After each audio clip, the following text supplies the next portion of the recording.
இப்பொழுது இஸ்லாத்தினால் மானுட வசந்தத்தை அழிக்க முடியுமா?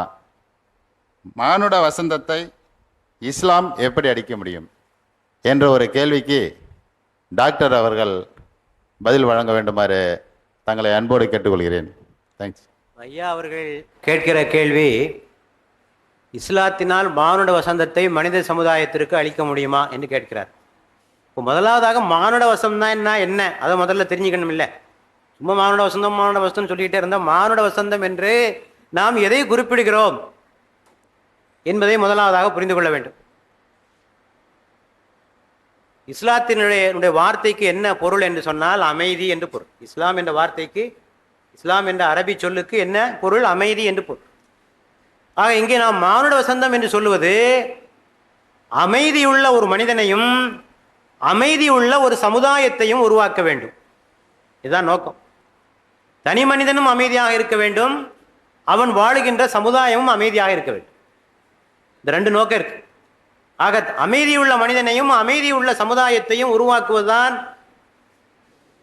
அதற்கு பெயர் தான் மானுட வசந்தம் என்பது. இந்த ரெண்டுமே முக்கியம். சில மதங்கள், சில சமயங்கள் தனி மனிதனை மட்டும் பேசுகின்றன. தனி மனிதனுடைய ஒழுக்கம், அவனுடைய அமைதி, அவனுடைய பிரச்சனைகள், இதை பற்றி மட்டுமே பேசுகின்றன.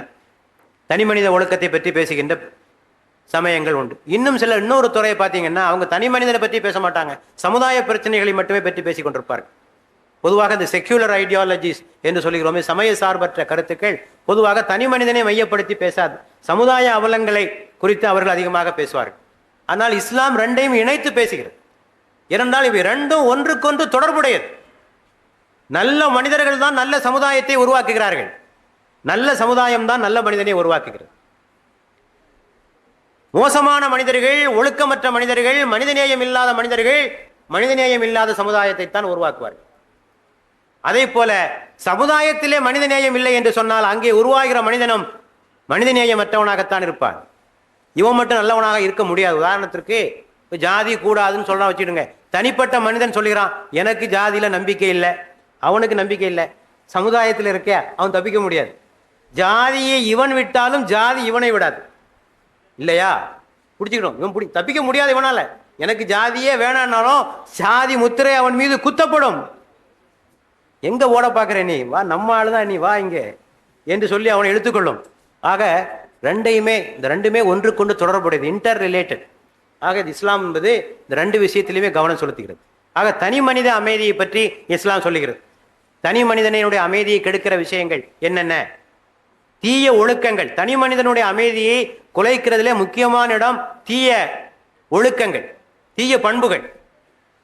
பொறாமை, ஆணவம், பதவி ஆசை, புகழாசை, இது போன்ற விஷயங்கள் தான் மனிதனுடைய அமைதி. பொறாமைக்காரனால அமைதியாக இருக்க முடியாது, பதவி வெறி பிடிச்சவனால அமைதியாக இருக்க முடியாது, புகழுக்காக இயங்குவனால் அமைதியாக இருக்க முடியாது. இது ஒன்று.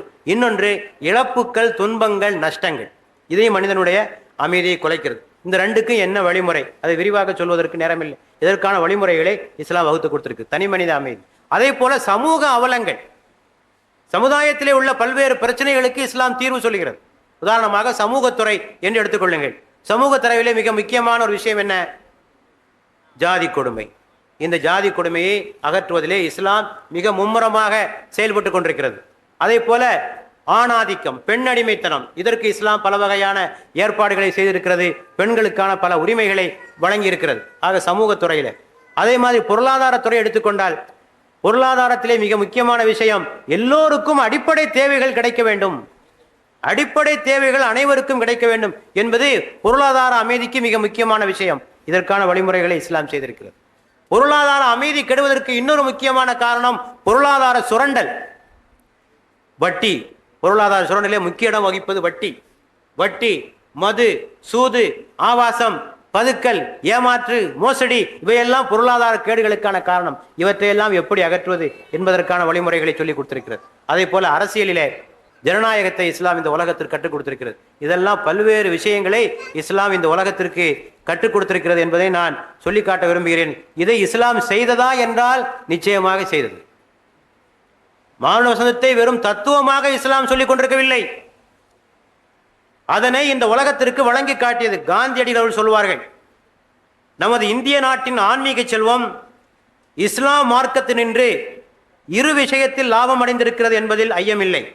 ரெண்டு விஷயத்தினால இந்திய நாடு இஸ்லாத்தின் மூலமாக நன்மை அடைந்திருக்கிறது காந்தி சொல்கிறார். ஆண்டவன் ஒருவனே, கடவுள் ஒன்றுதான் என்பதை பற்றி எள்ளளவும் குழப்பமின்றி உறுதியாக உறுதிப்படுத்தியது இஸ்லாம் நமக்கு செய்த நற்பணி. ஆண்டவன் ஒருவனே என்ற கருத்தை குழப்பமில்லாமல் தெளிவாக சொல்லியது இஸ்லாம்.